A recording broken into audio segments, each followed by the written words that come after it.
परमात्मा के बारे में बहुत कुछ नहीं पता लोगों को और बहुत कुछ पता है। अब पता और नहीं पता के तो पार है परमात्मा, लेकिन जो हमें पता है वो परमात्मा नहीं है। कई लोग तो कहते हैं परमात्मा कैसे बना, परमात्मा से क्या बना, क्या नहीं बना। लोगों ने तो ये तक मान लिया कि ये सारी सृष्टि परमात्मा से ही बनी है, क्योंकि सारे जितने भी धर्म हैं हमारे, जितने भी पंथ हैं, वो सब यही कहते हैं कि परमात्मा से ही सारी सृष्टियाँ बनी हैं। तो अगर कोई कहता है कि परमात्मा से सृष्टि बनी है, तो फिर कई लोग ये प्रश्न और खड़ा करते हैं कि फिर परमात्मा किससे बना। तो कई लोग ये भी बता देते हैं फिर कि परमात्मा उस ऊपर वाली सत्ता से बना। फिर प्रश्न फिर ये खड़ा हो जाता है लोगों के पास में कि फिर वो ऊपर वाली सत्ता कैसे बनी। अब वो कहते हैं कि ऊपर वाली सत्ता तो चलो ठीक है, अजन्मा है, उसको किसी ने नहीं बनाया, लेकिन उसने सबको बनाया। जब उसने सबको बना दिया तो परमात्मा को एक तरफ तो ये कहते हैं सत्य है, अविनाशी है, अमृत है, तो अमृत से क्या बनेगा? अमृत ही बनेगा, सत्य ही बनेगा। परमात्मा को आप स्थिर भी बताते हो, अविनाशी भी बताते हो, एक रस भी बताते हो, तो उससे क्या बनेगा? फिर एक रस बनेगा, स्थिर बनेगा, या तो फिर बन ही नहीं सकता। अब आपने जब बनाने के बारे में बात बोल दी है कि परमात्मा से ही सारी सृष्टि बनी है, तो क्या सृष्टि अमृत है? नहीं है। सृष्टि अमृत भी नहीं है, एक रस भी नहीं है, स्थिर भी नहीं है, शांत भी नहीं है। तो स्पष्ट है कि यह परमात्मा की उत्पत्ति नहीं है। तो जो उत्पत्ति करता है वह जीव है, और असल में उत्पत्ति करना काम है। जैसे काम, क्रोध, मोह, लोभ, अहंकार होता है ना, तो काम जो उत्पत्ति का सबसे बड़ा कारक होता है। काम का मतलब इच्छा भी कह सकते हो, तृष्णा भी कह सकते हो, है ना। तो जहाँ से भी उच्चतम जगह से भी तुम जहाँ भी ये समझते हो कि यहाँ से उत्पत्ति हुई है, तो उसका मूल कारण क्या है? काम। कईयों ने इच्छा बोल दिया है ना, कईयों ने तृष्णा बोल दिया है, कईयों ने कह दिया कि उसकी मौज हो गई। तो ये मौज भी क्या है? अगर कोई इसका मतलब मौज हो गई का मतलब क्या है? पहले मौज नहीं थी, पहले मौज नहीं थी और अब मौज हो गई। तो अब मौज हुई तो फिर मौज ख़त्म हो जाएगी। तो ये जो उतार चढ़ाव है ये असल में जीवों में होता है, परमात्मा में नहीं होता। तो सारी ये थ्योरी खारिज करनी पड़ेगी हमें कि परमात्मा से कोई उत्पत्ति होती है। जो सच में स्थिर है, एक रस है, उससे कभी उत्पत्ति नहीं हो सकती। तो जितने भी अभी तक धर्म और पंथ हैं, सब ने उत्पत्ति का कारक परमात्मा को बताया है। और फिर क्या कहते हैं कि वहाँ से तुम लोग भ्रष्ट हो गए हो, और तुम भ्रष्ट होकर फिर नीचे गिरते चले जा रहे हो। अब तुमको वापस अपनी भ्रष्टता को खंड करके, अपनी अशुद्धता को खंड करके उस शुद्धता को, उस अभ्रष्टता को प्राप्त करना है। तो ये तो वो वाली बात होगी, उतार चढ़ाव। पहले शुद्ध थे, अशुद्ध। एक बात बताइए कि कोई शुद्ध हो, अभ्रष्ट हो, जो कभी मतलब ऐसी अवस्था में हो जहाँ वो भ्रष्टित नहीं है, वहाँ आपका ज़्यादा विवेक रहेगा या यहाँ रहेगा आपका विवेक ज़्यादा? वहाँ रहेगा। जब वहाँ से तुम भ्रष्ट हो गए, वहाँ से तुम अशुद्ध हो गए, और तुम जब यहाँ इस अवस्था में आ गए, तो इस अवस्था में आकर तुम कैसे सोच सकते हो कि उस अवस्था को प्राप्त कर लोगे? क्योंकि वहाँ तो अवश्य ही यहाँ से 10,000 गुना, 20,000 गुना, 50,000 गुना या लाख गुना ज़्यादा श्रेष्ठ आपके अंदर विवेक होगा। लेकिन फिर भी आप वहाँ से नीचे उतरे, क्योंकि विवेक कारण है ही नहीं, बुद्धि कारण है ही नहीं उतार चढ़ाव का। उतार चढ़ाव का मूल कारण है काम, इच्छा, तृष्णा। किसी को बहुत तेज प्यास लगी हुई हो, और बहुत तेज प्यास लगी हुई हो, और उसको बुद्धि और विवेक दे दिया जाए, तो उसको तो प्यास बुझानी है। बुद्धि विवेक गया भाड़ में। बुद्धि विवेक बात की बात है, पहले उसको प्यास अपनी बुझानी। और इसी प्यास को लेते हुए जीव क्या करता है? नीचे आता है या ऊपर जाता है। जब नीचे आता है, नीचे आने पर भी वो ये सोचता है कि यहाँ भी प्यास नहीं बुझ रही है, तो अब क्या करें? फिर यहाँ कुछ गुरु लोग मिल जाते हैं, वो कहते हैं कि यहाँ प्यास नहीं बुझेगी, तुमको ऊपर जाना है। ऊपर जाने के लिए क्या करना पड़ेगा आपको? ये साधना करो। वो साधना में लगा देते हैं। तो साधना में लगाने से क्या होता है? जैसे कोई बहुत थका हुआ व्यक्ति है, पानी की प्यास लगी हुई है, और उसे कहा जाए कि तेरे को पानी पीना है, तो उठ खड़ा और दौड़ लगा। अब वो दौड़ लगाएगा तो क्या होगा? जितनी पानी की प्यास लगी हुई थी उससे क्या हो जाएगी? बढ़ जाएगी। तो यहाँ ऐसा ही करवाया जा रहा है हमें प्यास लगी हुई है, और लोग कह रहे हैं साधना करो। साधना करने का मतलब ये है कि तुम जिस स्थिति में हो उस स्थिति से भी बदतर स्थिति में आ जाओ। बदतर का मतलब दो और दौड़ लगाओ, और दौड़ लगाओगे तो तुम्हें प्यास और ज़्यादा लगेगी, प्यास ज़्यादा लगेगी तो तुम फिर और ज़्यादा इन उलझनों में उलझोगे। इसीलिए जितने भी बड़े बड़े साधक हुए हैं वो आम व्यक्तियों से ज़्यादा असंतुष्ट पाए गए हैं, असहज पाए गए हैं, कामी क्रोधी लोभी अहंकारी पाए गए हैं। उनके अंदर काम क्रोध मोह लोभ अहंकार भी बड़ी प्रचंड मात्रा में मिलता है। क्यों मिलता है? क्योंकि उन्होंने अपने स्थूल शरीर की जो ध्यान शक्ति है उसको सूक्ष्म कर लिया। जब स्थूल शरीर की ध्यान शक्ति को सूक्ष्म कर लेने का मतलब होता है कि जो धागा होता है उसको और खींच के तान देना। जब वो धागा खींच के तनेगा तो क्या होगा? टूटने पर आ जाएगा वो। तो जब स्थूल शरीर की ध्यान शक्ति को हम खींचकर सूक्ष्मता की ओर ले जाते हैं तो धागे को खींचना जैसा होता है और उस तनाव में हम विक्षिप्त होने लगते हैं बहुत बुरी तरह से। हमें असल में क्या चाहिए? हमें रिलीज होना है, धागे को बिल्कुल ढीला छोड़ देना है, छोड़कर हटा ही देना है। धागे का खेल ही ख़त्म करना है कि वो तनाव रहे ही नहीं। तनाव किस में होता है? तनाव जीव में होता है। जब तक जीव है, ध्यान शक्ति है, हम स्वयं क्या है? ऊर्जा है, ध्यान शक्ति है, जीव हैं, यही हैं हम। ऊर्जा में ही खिंचाव तनाव रहता है, ध्यान शक्ति में ही खिंचाव तनाव रहता है। तो इस खिंचाव तनाव को दूर करने के लिए हमें अपने आप को रिलीज करना पड़ेगा। लोग कहते हैं कि आप कहते हो अपने आप के शरीर को ढीला छोड़ दो, मुक्त छोड़ दो, अणुपरमाणुओं को मुक्त छोड़ दो, ये भी तो प्रयास हो गया। तो इसमें एक बात मैं कहना चाहूँगा कि जैसे मान लो पानी की 50 किलो की बाल्टी आपने पकड़ रखी है, उठा रखी है, और मैं कह दूँ उसको छोड़ दो तो क्या है? प्रयास है। वो उठाकर पकड़े रहना प्रयास था या उस बाल्टी को छोड़ देना प्रयास था? स्पष्ट सी बात है, उस बाल्टी को छोड़ देना प्रयास नहीं है, बल्कि जो तुम प्रयास कर रहे हो पकड़ के उसको, निरंतर पकड़े हुए हो, थके हुए हो, फिर भी उसको पकड़े हुए हो।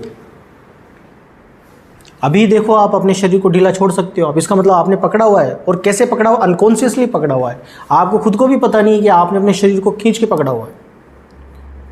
और उस शरीर को आप जब छोड़ते हो तो आपका जो ध्यान शक्ति है वो भी विश्राम में आने लगती है।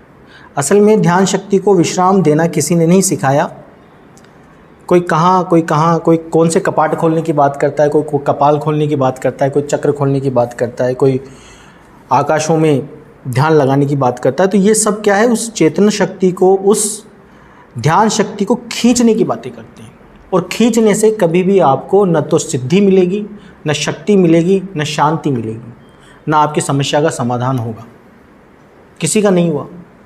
जितने भी लोग संसार में अच्छे सफल हैं और सुखी हैं, जो किसी भगवान को भी नहीं मानते हैं, उनके जीवन में एक चीज़ ज़रूर देखना आप, वो ध्यान शक्ति को रिलीज करते हुए मिलेंगे, शांत मिलेंगे, सहज मिलेंगे। वो बड़े एम्पायर को भी, उनके पास बड़ा एम्पायर भी होगा तो उस बड़े एम्पायर को भी बिना खींचातानी के बिल्कुल सहजता से मेंटेन कर रहे होंगे। तभी वो इतने बड़े कारोबार को, इतनी बड़ी व्यवस्था को चला पा रहे होते हैं। और जो बिल्कुल खींचातानी में लगा रहता है, अपने अंदर भी खींचातानी रखता है और जो उनका संस्थान है उसमें भी खींचातानी रखता है, तो एक बहुत ही जल्दी समय में उसका पतन हो जाता है। चाहे वो पॉलिटिशियन हो, चाहे कोई व्यापारी हो, चाहे कोई ब्यूरोक्रेट हो, निश्चित ही वो जल्दी पतन की ओर चले जाते हैं। अगर आपको अपने पतन और एक पतन से दूर होकर सहजता की ओर बढ़ना है और अपनी उन्नति की ओर बढ़ना है, कैसी भी उन्नति हो, उन्नति का मतलब उन्नति, चाहे आपकी चेतना की उन्नति हो, चाहे आपकी सामाजिक उन्नति हो, आर्थिक उन्नति हो, उन्नति सब एक ही दिशा से होकर जाएगी। और वो ये दिशा है कि आप अपने आप को मुक्त, रिलीज करना सीखो। अपने रिश्तों को भी पकड़ के मत रखो कि मैं इसको कंट्रोल करूँगा। आप कंट्रोल मत करो किसी भी चीज़ को, वो अपने आप कंट्रोल हो जाएंगे। जब आप अपनी बागडोर को कंट्रोल करना छोड़ दोगे तो स्वतः वो सब कंट्रोल हो जाएंगे। लेकिन आप उसको पकड़ के रखोगे तो आप भी परेशान हो जाओगे, जिस रिश्ते को पकड़ के रखा है वो भी परेशान हो जाएगा। ये हर चीज़ में काम करता है ये चीज़ें।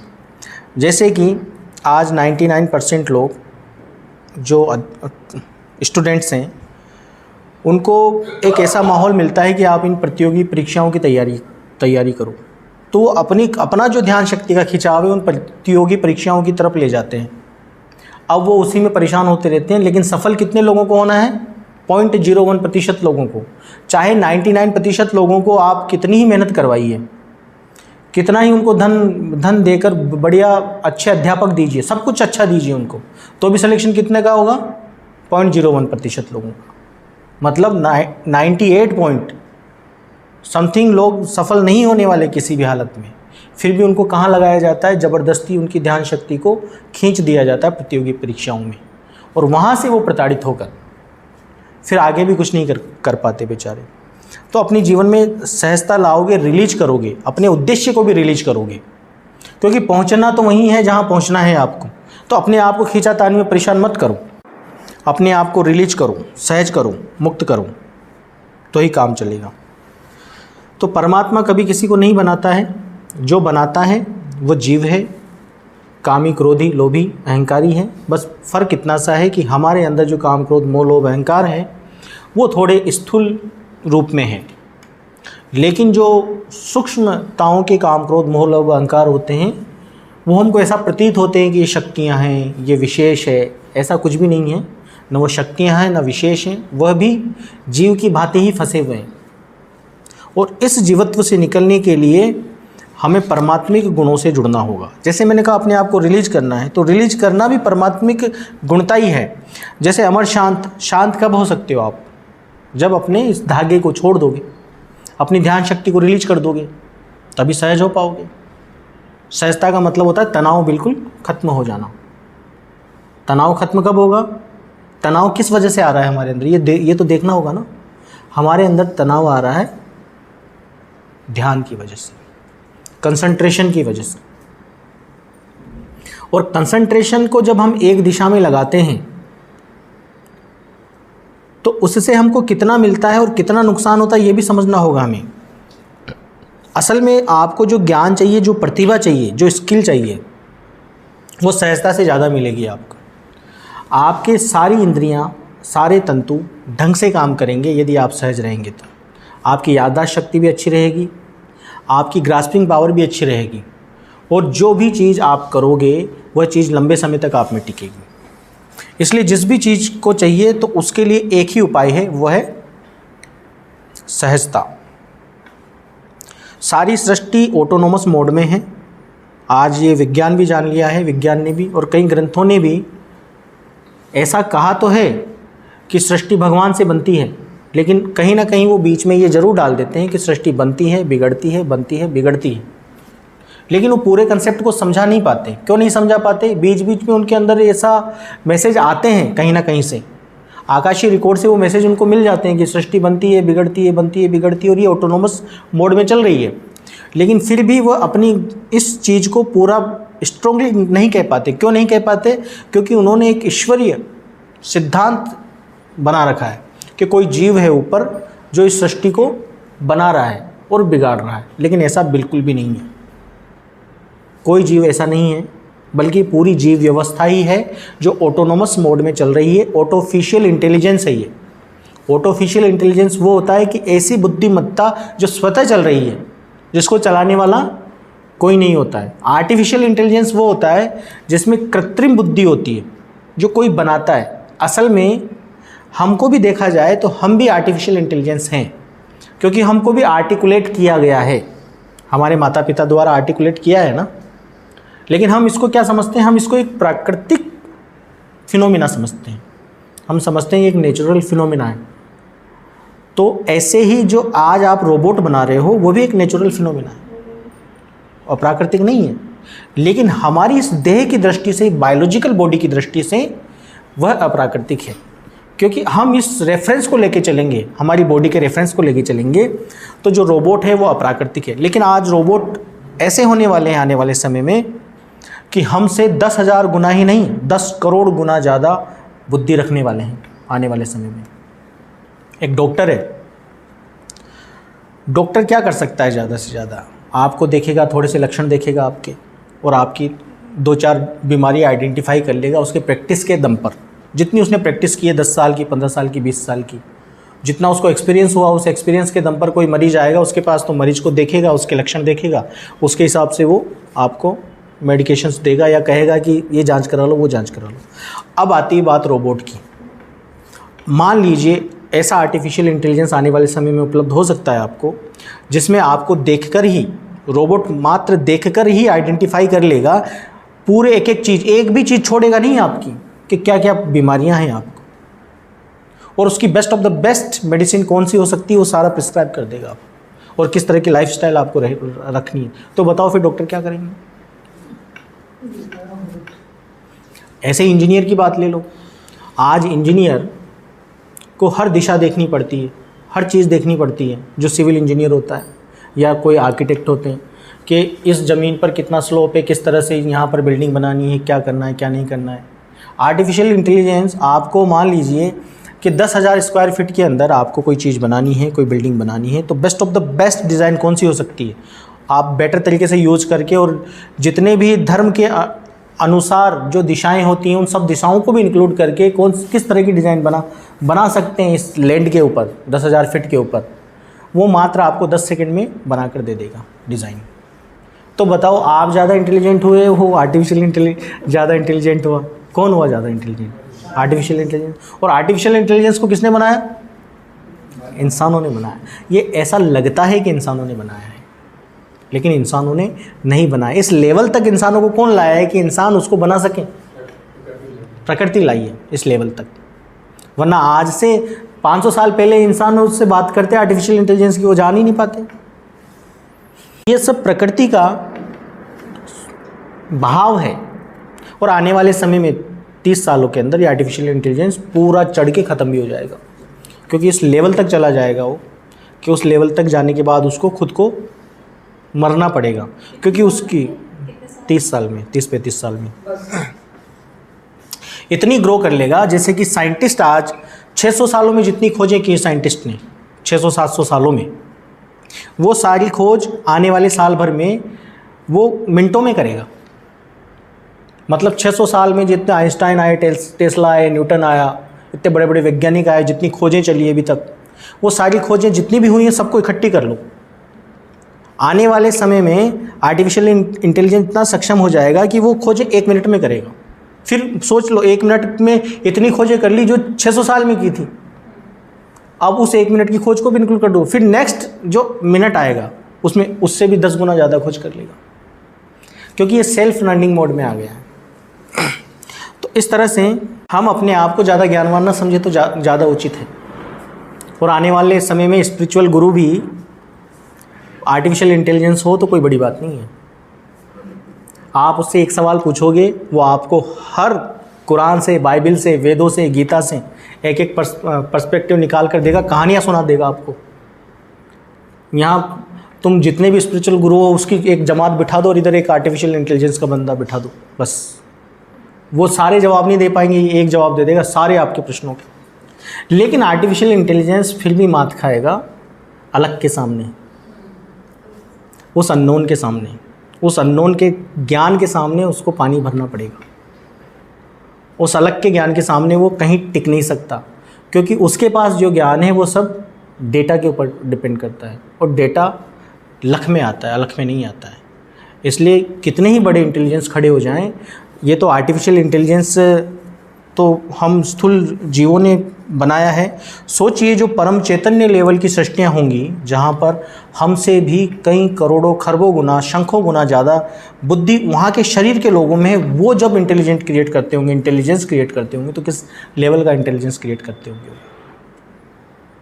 तो अभी तक हम है ना बंदर की तरह उछल कूद में लगे हुए हैं कि मैं ज्ञानी, मेरे पास स्किल ज़्यादा, मैं ज़्यादा गाने वाला। आने वाले समय में सिंगर भी आर्टिफिशियल इंटेलिजेंस होगा। जितने भी तुम गाने सुन चुके हो ना, वो मिनटों में क्रिएट करेगा, और एक से एक मेलोडियस सॉन्ग जिनको सुन के तुम आनंदित हो जाओगे। और जितनी भी हिट फिल्में हुई हैं अभी तक, वो सारी हिट फिल्में कि एक वो लाइन लगा दो कि कौन कौन सी हिट फिल्में लोग देखना पसंद करते हैं, उन सब के एक एक एस्पेक्ट उठाकर वो मिनटों में फिल्म रेडी करेगा, without shooting, without hero. Shoot करने की ज़रूरत नहीं है, वो जो सीन्स ऑलरेडी बन चुके हैं उन्हीं सीन्स में से उठाएगा और नए सीन्स क्रिएट कर देगा। इस तरह से काम होने वाला है आने वाले समय में। तो आप देखिए कि जितने भी लोग, ये एक अहंकार तोड़ने वाली बात है लोगों की कि मैं ऐसा, मैं वैसा, ये लो तुमसे ज़्यादा खड़ा, ये आ गया, अब बताओ तुम कौन से डॉक्टर हो, तुम कौन से इंजीनियर हो, अध्यापक हो। अध्यापक के ही ले लेते हैं। अध्यापक मान लो कोई चीज़ पढ़ा रहा है, किसी बच्चे ने पूछ लिया कि जी इसका मुझे समझ में नहीं आया, इसको बताओ आप, तो कोशिश करेगा उसी पैटर्न पे दोबारा समझाएगा जो पहले समझा चुका है। फिर बच्चा बोलेगा मुझे समझ में नहीं आया, तो क्या करेगा वो, उसको डांट देगा, घर पे ढंग से पढ़ के आओ।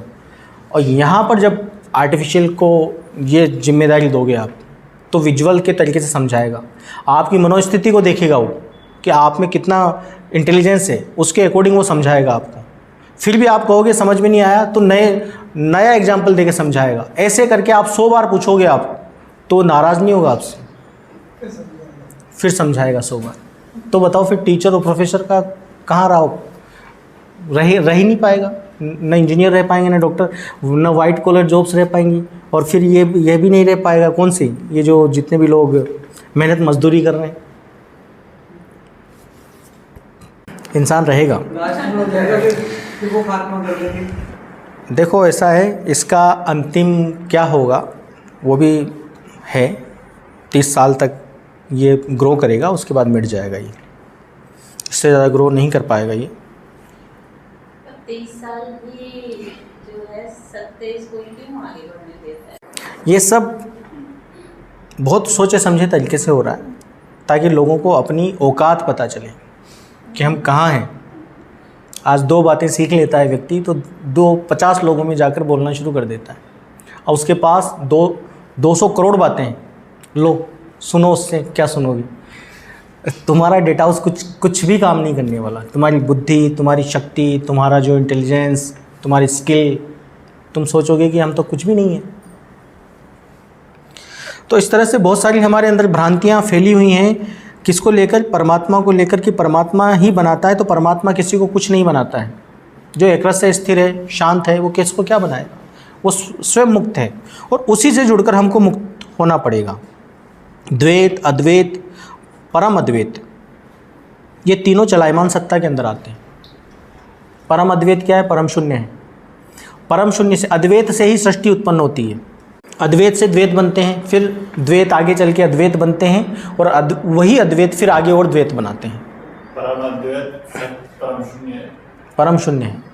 एक शास्त्र में देखा था, परम अद्वैत लिखा होता है, उसमें सत्य लिखा होता है। परम अद्वैत नहीं, परम अद्वैत सत्य इसलिए नहीं है, उन्होंने सत्य, मैंने कहा ना, उन्होंने सृष्टि बनाने वाले को ही सत्य साबित कर दिया।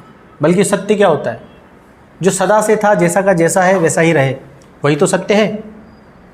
तो परम अद्वैत द्वैत में बदलता है। अद्वैत का मतलब ही है कि उसमें बदलन होगा, बदलेगा वह। और अलग क्यों कहा गया है परमात्मा को? इसलिए कहा गया क्योंकि परम अद्वैत तक तुम्हारी बुद्धि जा सकती है, और जहाँ तक तुम्हारी बुद्धि चली गई वहाँ तक अद्वैत है, और उसके पार फिर जो है, उसके बाद जो है वो परमात्मा है। तो द्वैत अद्वैत की जितनी भी सृष्टि है वह सब चलायमान सृष्टि है, इसी से सृष्टियाँ बनती हैं और इसी में ख़त्म हो जाती हैं। और अब रही बात, ये जितने भी द्वैत हैं, जितने भी अद्वैत हैं, वो रहते कहाँ हैं? वो रहते हैं परमात्मा में। परमात्मा में वो वास करते हैं, परमात्मा में ही मिट जाते हैं। जैसे सागर में मछलियाँ रहती हैं, सागर में ही बनती हैं मछलियाँ और सागर में ही मर जाती हैं, ऐसे परमात्मा के अंदर हम सब हैं और हम सब में परमात्मा है। लेकिन जो चल रहा है वो हम चल रहे हैं, परमात्मा नहीं चल रहा है। परमात्मा हर जगह पर है।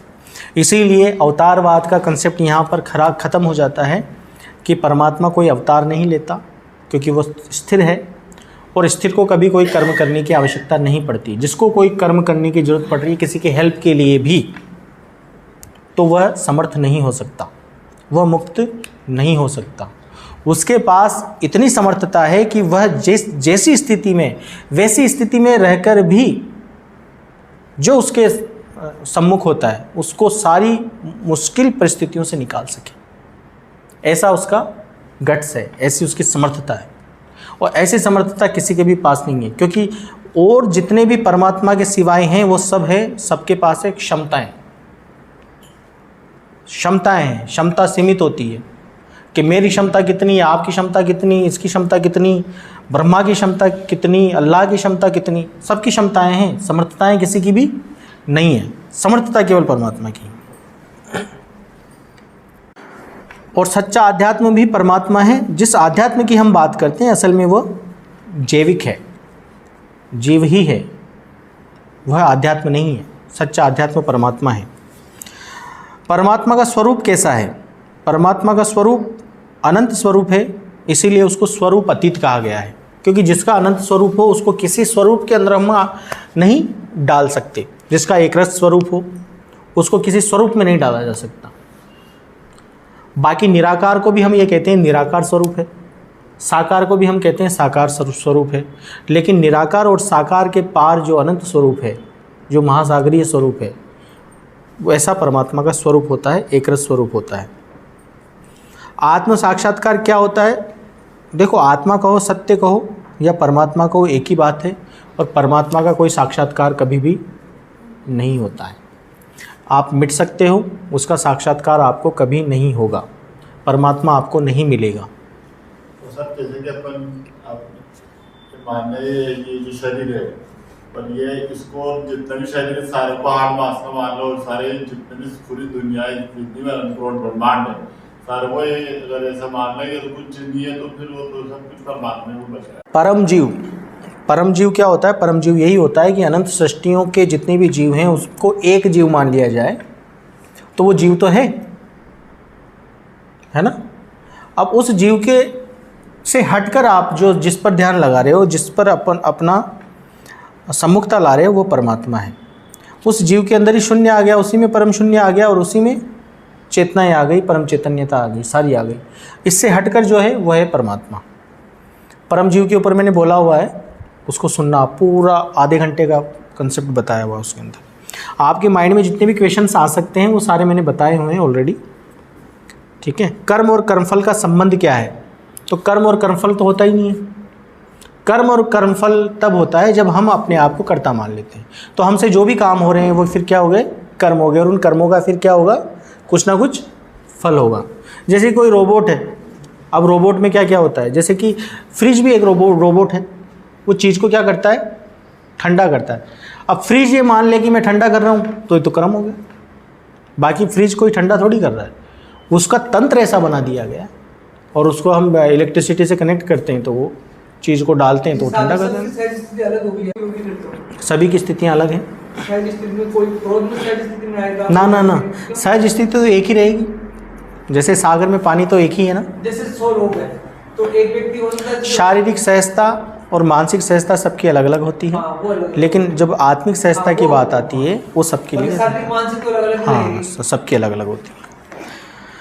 गुरु की आवश्यकता होती है क्या? गुरु की कोई आवश्यकता नहीं होती, मार्गदर्शक की आवश्यकता होती है। और मार्गदर्शक का काम केवल इतना सा काम है कि जैसे रास्ते में आप जा रहे हो, किसी से पूछ लिया आपने कि जी वो रास्ता किधर पड़ता है, तो उसने सही रास्ता बता दिया, तो आप उसको हाथ जोड़कर आगे बढ़ लोगे अपना। ये इतना सा काम मार्गदर्शक का होता है।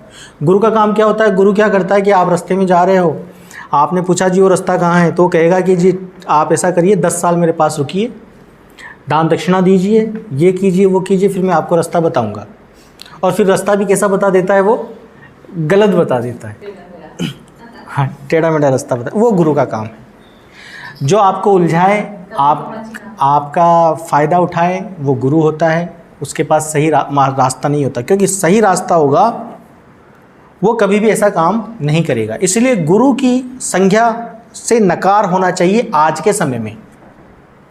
आज के समय में इतने सारे गुरु पैदा हो गए हैं कि आप पहचान ही नहीं पाओगे कौन गुरु है, सही गुरु है, कौन गलत गुरु है। इसलिए मार्गदर्शक की संज्ञा देना बहुत ज़रूरी है।